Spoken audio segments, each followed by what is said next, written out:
Saudara-saudari terkasih, apakah saudara sudah memulai hari ini dengan penuh sukacita dan punya niat untuk berbuat baik meskipun kecil? Semoga Tuhan memberkati niat baik saudara. Mari kita hidup sepenuhnya, karena hidup itu luar biasa. Dulu kita mengenal ajaran tentang ajara kontra, yaitu melakukan yang berlawanan dengan kecenderungan kita. Ini yang mengajarkan adalah terutama Santo Ignatius dari Loyola. Tujuannya adalah kita supaya melatih diri, kita memilih apa yang kita sadari dan kita putuskan sebagai baik, lalu kita kerjakan. Meskipun kita tidak suka melakukannya. Supaya kita berlatih sehingga kita tidak otomatis melakukan apa yang kita sukai. Karena seringkali yang kita sukai belum tentu itu yang baik. Dan disitulah pertumbuhan terjadi. Bertindak bukan atas dasar senang tidak senang, tetapi ada nilai yang diperjuangkan. Itu tujuan dari latihan ajara kontra itu. Tetapi memang dalam perjalanan itu ketika diteliti ternyata memang secara psikologis itu benar. Bahwa ketika kita enggan melakukan atau merasa berat untuk melakukannya, kemungkinan besar badan kita itu menyimpan energi negatif sehingga itu yang memblok, menutup aliran energi positif. Maka sebetulnya ketika kita enggan melakukan sesuatu, itu adalah tanda bahwa di situ ada hambatan, ada yang menutup saluran energi dalam diri kita. Badan kita lebih tahu. Kalau kita kemudian tidak mencoba menyadari dan membongkarnya, maka sumbatan-sumbatan energi itu akan tetap ada.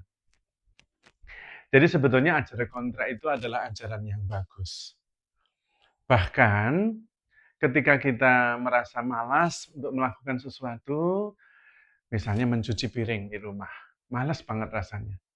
Justru itu adalah tanda ada yang tersumbat energi dalam diri kita. Biasanya itu dikaitkan dengan emosi di masa lalu. Mungkin waktu kecil kita dihukum dengan mencuci piring. Nah, lalu itu ada energi negatif yang menyumbat dalam diri kita sehingga kita malas untuk mengerjakannya. Tetapi itu akan terus membuat kita malas mengerjakannya kalau sumbatan emosi itu tidak dibongkar. Caranya justru dengan sadar ketika malas melakukan hal itu, mencuci piring misalnya, justru lakukan. Itu akan membongkar hambatan energi dan kemudian bisa mendatangkan berkat bagi kita. Lebih bagus lagi pada waktu mengerjakannya, kita menjadikannya silih. Di dalam batin misalnya. Dan ini bekerja dengan baik. Setiap piring yang saya cuci, saya bersihkan, itu adalah sarana mendatangkan lembaran-lembaran uang dalam hidup saya. Itu untuk memotivasi diri. Tetapi sekaligus mengarahkan pikiran kita untuk mendapatkan berkat. Itu contoh, bisa dengan cara lain. Saya membersihkan piring ini, setiap piring adalah dosa-dosa masa lalu saya, supaya saya sungguh-sungguh bersih. Nah, dengan intensi seperti itu, kita punya motivasi mengerjakannya, dan kita membongkar sumbatan-sumbatan energi yang ada pada diri kita. Dan itu macam-macam. Bisa malas membersihkan rumah, bisa malas untuk mencabuti rumput, atau malas mencuci pakaian. Justru lakukan. Karena di situ berarti ada sumbatan-sumbatan energi dalam tubuh kita ini yang membuat kita tidak sungguh-sungguh perform menjalani kehidupan ini sepenuhnya. Jadi itulah ajaran kontra. Ada yang sungguh-sungguh dalam di belakang itu semua.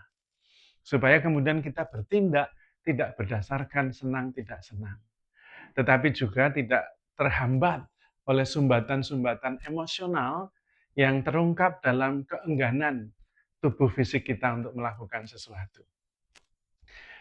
Pertama yang perlu kita syukuri adalah kita menyadari bahwa ada masalah di situ.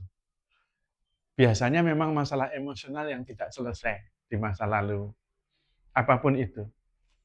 Juga termasuk kalau suami itu kadang-kadang malas mengerjakan sesuatu.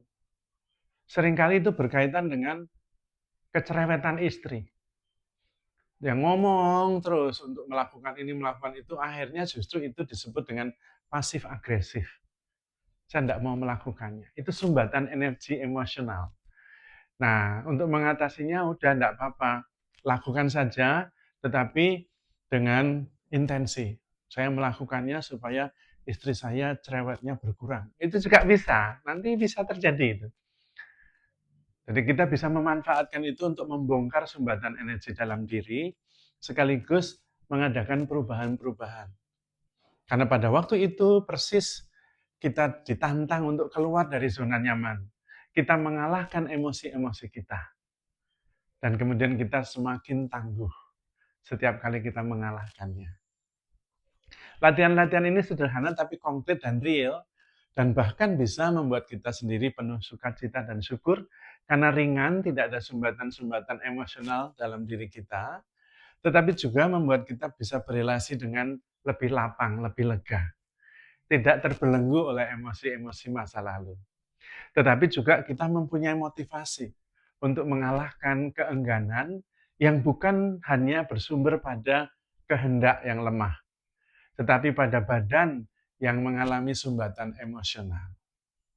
Sehingga tidak cukup energinya untuk mengalahkan keengganan itu. Tetapi efek lainnya tentu kita kemudian menjadi lebih sadar. Dan kita bertindak dengan kekuatan, kesadaran, dan kasih, kita bahkan bisa memberi muatan, silih, sehingga kita melakukan sesuatu karena ada nilai yang kita perjuangkan.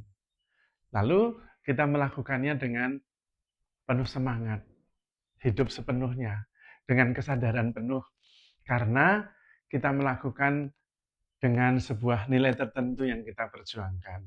Dan ketika kita berhasil, kita lebih merasa berarti, dan hidup kita lebih ringan, penuh syukur dan sukacita. Kita mengalahkan emosi-emosi negatif, tetapi juga kita kemudian menyadari bahwa ada persoalan-persoalan yang menghambat secara fisik, emosional dalam tubuh kita yang bisa terungkap dalam keengganan-keengganan yang membuat kita malas melakukan sesuatu. Mudah-mudahan dengan cara ini yang sangat praktis membantu kita untuk bisa menghayati hal-hal konkret setiap hari dengan lebih penuh syukur dan sukacita. Maka saudara-saudari terkasih, handle yourself with care because you are loved. Tuhan memberkati.